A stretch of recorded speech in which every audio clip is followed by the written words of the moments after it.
JBNN keep you informed. I'm Michelle Jones, and in the news, woman executed at home in Greenwich town.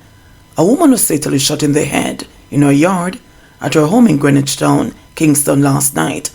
She is 47-year-old Manjula Stortson of a Seaview Avenue address. It is reported that about 8:30 p.m., the woman was sitting with relatives in her yard when a gunman came up and attacked her. She was shot several times in the head. She was the only one harmed in the attack. Reacting to the execution-style murder of the woman, a resident bemoaned the ongoing violence in the area. People are dead, man or woman, because of war or fight down here. People are get shot up and some are dead. I know everything that happened when you make the news, the female resident said. It is understood that the killer escaped in the area on foot. The St. Andrew South Police are probing the fatal shooting. JDF mourns murder of Army Major. The Jamaica Defense Force JDF says it is saddened by the shooting death of Major Bonnie Paul Williams in St. Andrew this morning. According to the JDF, its attackers stole his licensed firearm. Williams was serving at the Jamaica National Reserve as Brigade Medical Officer. It is reported that he was returning home when he observed a group of men attempting to steal a motor car. The men opened fire at his vehicle, hitting him. Williams was found unresponsive at the scene. It is believed that he died of gunshot wounds he sustained. Major Williams epitomized selflessness in his service towards his fellow citizens. His death will be a matter of enormous sadness to those who knew him and those whose life is impacted, said Brigadier Ricardo Bligen. Major Williams epitomized selflessness in his service towards his fellow citizens. His death will be a matter of enormous sadness to those who knew him and those whose life is impacted, said Brigadier Ricardo Bligen, Brigade Commander, Jamaica National Reserve. This was echoed by the Chief of Defense Staff, Rear Admiral Anthony Tukis Gorman. Major Williams lived as a nation builder as he served his country with unwavering commitment and professionalism. He will be deeply missed by his family, friends, fellow comrades in arms, and medical professionals. Robbery foiled by taxi operators and off-duty police in St. Andrew. 2 armed robbery suspects are now in police custody after they were chased by cabbies following a hold-up at a taxi stand in Pembroke Hall, St. Andrew, on Thursday morning. It is understood that 3 gunmen posing as passengers held up and robbed taxi operators and a chef at the taxi stand. It is reported that the armed men took cash and a child's lunch bag before they attempted to escape. One of them moved towards me and said, "Where the money there? Where the money there?" And me don't pay him no mind. But the next one push after me now, and that's when me realize that a serious thing. So me take up the pan of the money and give him, and him say, "Where the money there? And no money this." So me I said, "This me have. Me not have no more money." And him go in my pocket and search me and take out everything out of my 4 pocket, one victim said. The robbers also reportedly held a gun to a child's face while they held up her mother and also took the child's lunch bag. I robbed them a robbery girl and then put the gun at the baby face because the baby I make nice. Them take away her lunch pan and tell the mother to tell the baby to stop the noise, one person reported. The armed men then stole a taxi in an attempt to escape.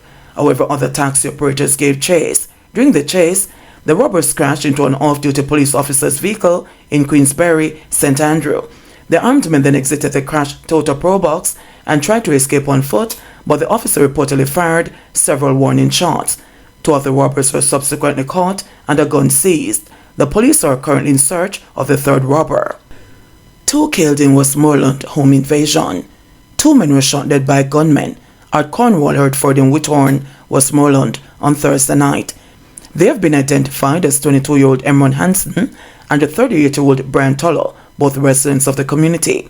It was reported that around 8:30 p.m., Hansen was sitting at the front of a yard awaiting his girlfriend, while Tullo was in a room to the back of the house. While there, residents heard several loud explosions and later realized that both men were suffering from what appeared to be gunshot wounds. The residents summoned the police and assisted the men to the hospital, where they were pronounced dead on arrival. The police later found several spent casings while processing the scene. No motive has yet been established for the killing. 4 cops accidentally shot by colleagues in March quarter, says Indicom. A total of 4 police officers were accidentally shot and injured by colleagues during the period January to March this year. At a press conference early today, Assistant Commissioner of the Independent Commission of Investigations Indicom, Hamish Campbell, said that this is a continuation of similar incidents which the police oversight body has recorded annually. Campbell told journalists that the 4 police shot and injured during the first quarter are among 25 people who were shot and wounded by cops.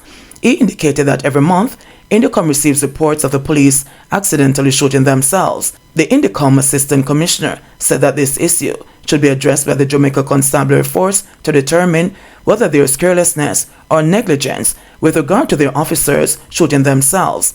Campbell said that these incidents are reported by Indicom every year, where there is a subset of officers who accidentally shoot themselves in the leg or foot. He noted that some of the shooting injuries by the police are not self-inflicted but occur as a result of the careless action of colleagues. It is a critically important issue, and nobody has been fatally wounded by another officer's gun in such circumstances, but there is always a potential for this to occur, Campbell said. He stressed that it is critical that members of the police force control and learn to use their weapons in all circumstances without injury to others inadvertently. Protesters blocked Melrose Hill Road in Manchester. A section of the old Melrose Hill Road was blocked on Thursday by residents and taxi operators in protest over the deplorable condition of a section of the road. The protesters downed 3 branches, blocking vehicular traffic. Traffic changes were made to the Melrose Hill bypass since last May to accommodate only westbound traffic. Eastbound traffic has been diverted to the old Melrose Hill Road. The changes were made to facilitate work on the Maple to Williamsville leg of Highway 2000. The project is expected to be completed by August. The highway project, which will reduce travel time between Kingston, Mandeville, and other points west, was originally scheduled for completion in October 2022. The blockage on the old Melrose Hill Road has since been cleared. 65-year-old woman on cocaine charge to be sentenced. A 65-year-old woman who was nabbed on cocaine charges is to be sentenced in the Kingston and St. Andrew Parish Court on June 21. The court was told that on May 26, Valerie Reed was caught at the Norman Mall International Airport with 4 pounds of cocaine. Reed pleaded guilty to the charges of possession of cocaine, dealing in cocaine, attempting to export cocaine, and conspiracy to export cocaine. Senior Parish Judge Lauren Cole Montague ordered a social inquiry report for Reed. Looking at the accused, the judge described the woman's facial expression as a deer in headlight. Miss Reed, having pleaded guilty, you're to be sentenced on June 21, Cole Montague advised her. The woman was remanded until then. Gun and ammo found in tree seized during police operation. A team of officers assigned to the Kingston Eastern Police Division seized 1.38 Taurus revolver and 32 assorted rounds of ammunition during an operation on Norman Manley Boulevard in Kingston on Tuesday, June 13. Reports from the Elliston Road Police are that about 9:20 a.m., lawmen were in the area when a premises was searched. During the search, the gun and ammunition were seen wrapped in a bag that was in a tree. No one was arrested in connection with the seizure. Concerns raised after Tasha Miller relatives gained access to appeal hearings virtual platform. Concerns were on Thursday morning raised by prosecutors regarding the presence of 3 individuals purported to be relatives of convicted felon Tasha Miller, who gained access to the virtual platform on which an appeal is being heard on his behalf at the Court of Appeal in downtown Kingston. 2 of the individuals, who are females, have been seen on the platform since Monday when the matter began. The male, however, showed up on Wednesday morning but quickly left the platform after he was called out. The man, who was clad in a t-shirt, had a scar on one cheek and sported plaits which he covered with a thumb. He signed in with the initial D. Brown. The females, who appeared to be in a car while on the platform at all times, could only be seen partially for the duration. Director of Public Prosecutions, DPP Paula Llewellyn, in placing her concerns on record Thursday morning, said inquiries revealed that the male, when being processed in the virtual waiting room, refused to turn on his camera so he could be identified. Attorney John Clark, who is representing Miller, said the matter was news to him, as he had not shared the access details with anyone. The DPP, in noting that there are security concerns given the matter under appeal, said the proper protocols should have been observed in alerting the court to the presence of individuals on the platform, as is required for members of the media and the legal fraternity who observe proceedings. Exam Commission laments shameful act. The Overseas Examination Commission, OEC, has labelled the stealing of a filing cabinet with Caribbean examination, CXC Math Paper 1 written papers from St. James High School as a shameful act and has expressed concern and support for the affected students. The regional overseas body, through its executive director, Hector Stevenson, and chairman Brian Bennett Easy, made the remarks while giving assurances in a statement released yesterday that they would ensure that no student is disadvantaged. In expressing concern and support for the affected candidates and institution, Bennett Easy said, "This is a shameful act and the first incident of its kind for us as a country. We will not be deterred from our mission of fairness and transparency in the examination process and are doing everything within our power to ensure that no candidate is disadvantaged as a result of this. We are appealing to anyone who has information about this incident to do the right thing for our students and contact the police immediately," he added. A number of CXC papers, including Math Paper 1 written on Tuesday, were taken by thugs, according to the school's administration. It has been alleged that the CXC papers and cash from copying and printing services were stolen in a break-in and robbery that occurred on Tuesday night.